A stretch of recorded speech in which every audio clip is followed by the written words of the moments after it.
เมื่อสูงพี่น้องเขาตั้งเสียงค่ะวันเมื่อในวันที่23เดือนธันวาคมปี2026ค่ะนะเข้าย่ำกลางใน9 โมงครึ่งพบทบตั้งข่าวปานังค่ะอยู่กันอ่านข่าววันเมื่อในเขาค่ะมาถ่อมด้วยข่าวคิดจานอันบีมาแท้ในวันเมื่อใน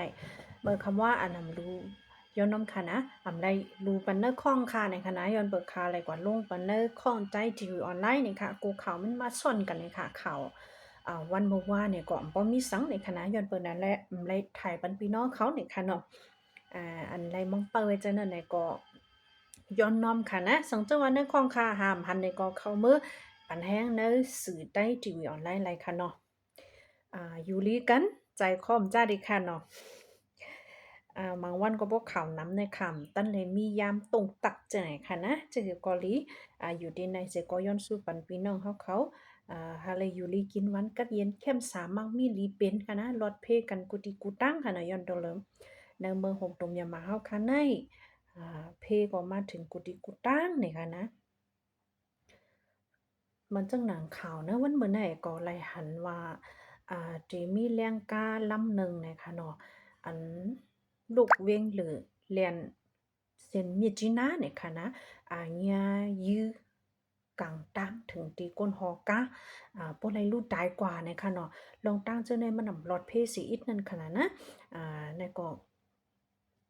อันเป็นได้ก็เป็นกว่าที่เว้งหมงหยวานะคะนะ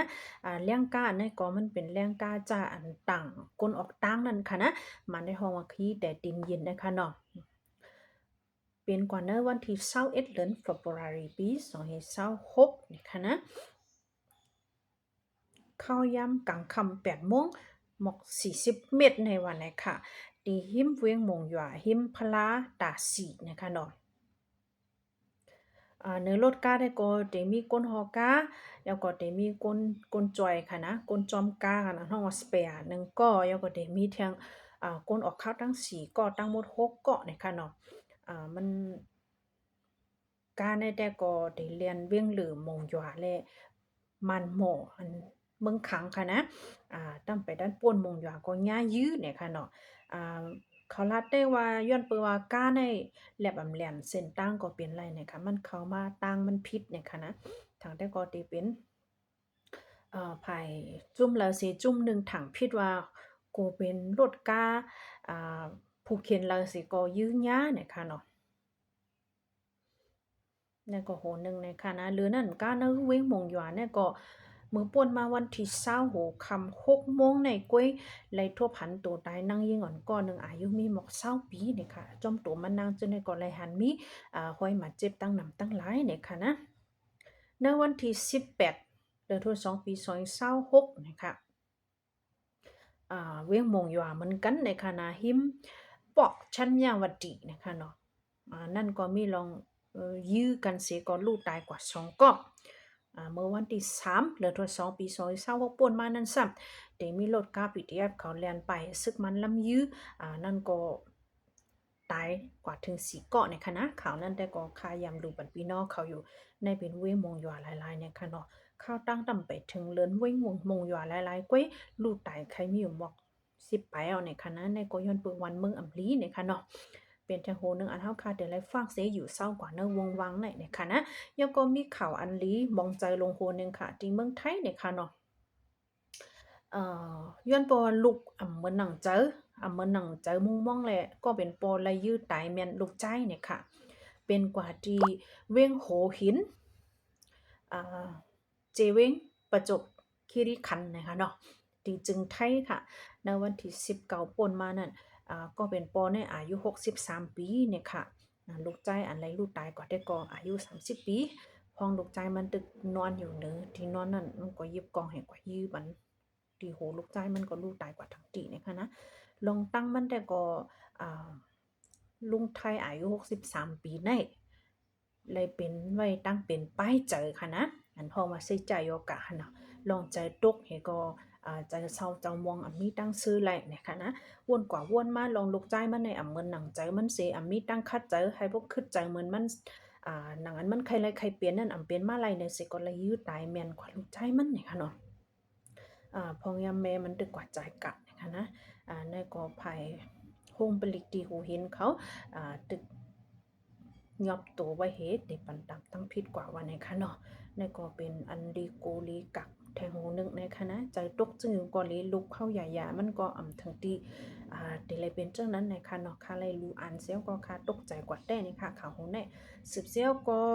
ย้ำต่อเร็วเนอะเมืองค้างในขณะเจอเว้งมันมกคำพองก็ห้องว่ามันหมอกเมืองยังเอาเวียงเหมอนะคะนะตั้ง3 ตีเจ้าในคอมมิชชั่นซึกมันแต่เอามือคำว่าเนี่ยค่ะเนาะเข้ายังกำคำว่าดอกถึงหนึ่งในค่ะนะในวันที่21และ22 February ปี2026กลางคำว่าและกลางเนินในแต่เอาเฮอวินแจ็คไฟตาเมื่อปล่อยมาเสิร์นะคะเนาะในวันที่11ย้อนนำค่ะในวันที่21เมื่อคำว่าในกลางขึ้นบอก11 โมง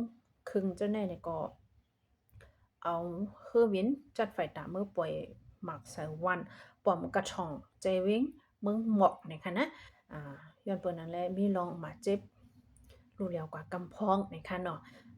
ย้ำต่อเร็วบางตึกแต่ก็บางทีก็เป็นก้อยกาว่าพวกเขาใครปล่อยเขาก็มือปล่อยนะคะนะเหมือนจังหนังนะเมืองค้างมันเป็นตีปีน้องใต้เหลียงเขาก็อยู่เศร้าหลายๆขนาดจึงเลยนะว่ามันหมอกมึงเวียงเหมอยอก็มึงยั้งเนี่ยค่ะเนาะพี่น้องใต้เหลียงเขาอยู่เศร้าเนี่ยค่ะนะนั่นก็เป็นทางโหนหนึ่งค่ะสืบเซลก็มีทางข่าว BBC เหมือนกันค่ะนะดีเจเวียงพลันเมืองแข้ง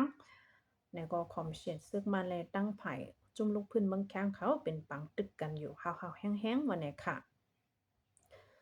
นั่นก็เอาเฮอวินเมื่อปล่อยหมักใส่3 ลูกเหมือนกันนะคะเอาเฮอวินจัดไฟตาเมื่อปล่อยใส่นะคะนะคนเมืองแต่ก็ลูกตายมาเจ็บนะคะเนาะเทือนเยลูกก๋วยดังน้ำตั้งหลายนะคะนั่นก็แทงโหนึงข่าวปังตึกก็เป็นยาวแลมตัวไรค่ะนะของมันเป็นมาเมื่อ7-80 ปีแล้วครั้งเนาะปังตึกในซึกเปลี่ยนเนื้อเมืองเลยค่ะนะยังก็มีทางโหนึงอันค่ำไรตั้นหลูปันค่ำหาหันก็เป็นไรค่ะนะข่าวมันได้ป่วนมาหลายวันเนาะ เมื่อวันที่13เดือนธันวาคมปี2026ป่นมาในนะคะนะจุ่มไผ่ SPP ปาร์ตี้มาสูงจึงได้เลยเมื่อพบทบดังจุ่มเก่ากลางเสียอุบโอ้กว่าลองง้ำเย็นลองขึ้นอย่างมาสูงเนื้อแกสองปาร์ตี้ได้โฮมมือกันเสียข้าจะเฮ็ดสร้างกว่าแฮปโปลีกว่าเมื่อหน้าเนี่ยค่ะเนาะลองตั้งในกอไผ่เก่ากลางเต็มออกมาวันหนังในค่ะนะ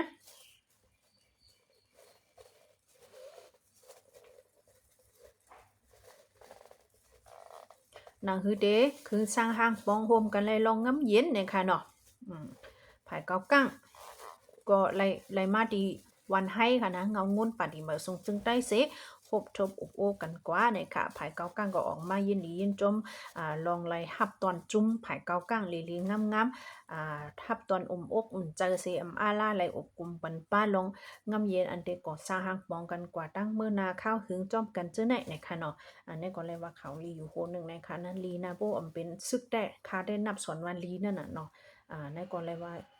ยาวกว่าตอนหนึ่งในคณะสังเจอว่าเขาจะตึกอุบกันไล่เข้ากันไล่เนี่ยก็ให้มัน กว่ากันไล่เข้ายาวเข้าหึงในคณะอย่าไปให้เลยมีลองป้นแปลนต่อกันนะคะลี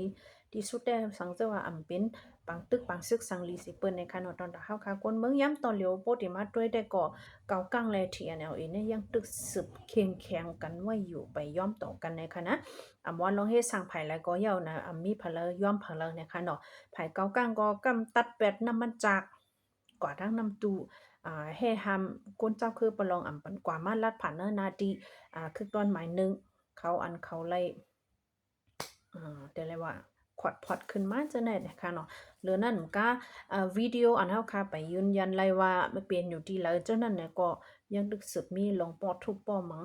พิษมังกันอยู่ค่ะนะเนื้อแกสองตักจุ้มอันเป็นที่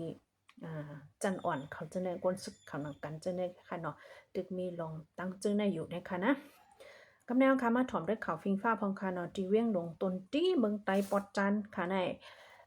แต่ละฟังสังเสออกตั้งนอกเนี่ยก็เลี้ยงร่มหวยข้างหน้านี่ค่ะนะ AQI อันว่าเนี่ยมันเป็นตั้งอันแตกเนยรวมค่ะมันปามาทัดฟ้อนฝุ่นอ่อนเล็กๆน้อยๆอันดีจังตึกคือไปอยู่ลีมีถึงปาก60นี่ค่ะนะเวงตนที่ต่างแต่ก็ได้มีพี่น้องหิมพร้อมจะในก็จุด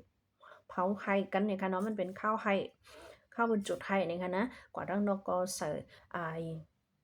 จีปกซบกันค่ะนะพาปกซบกันหลิงๆงามๆเนี่ยค่ะเนาะเวียงตนที่ย่ำตัวเหลียวเนี่ยก็เลยว่าขึ้นแห้งแตะเนี่ยค่ะนะหรือนั่นแต่ก็เวียงลาเซียวปัก75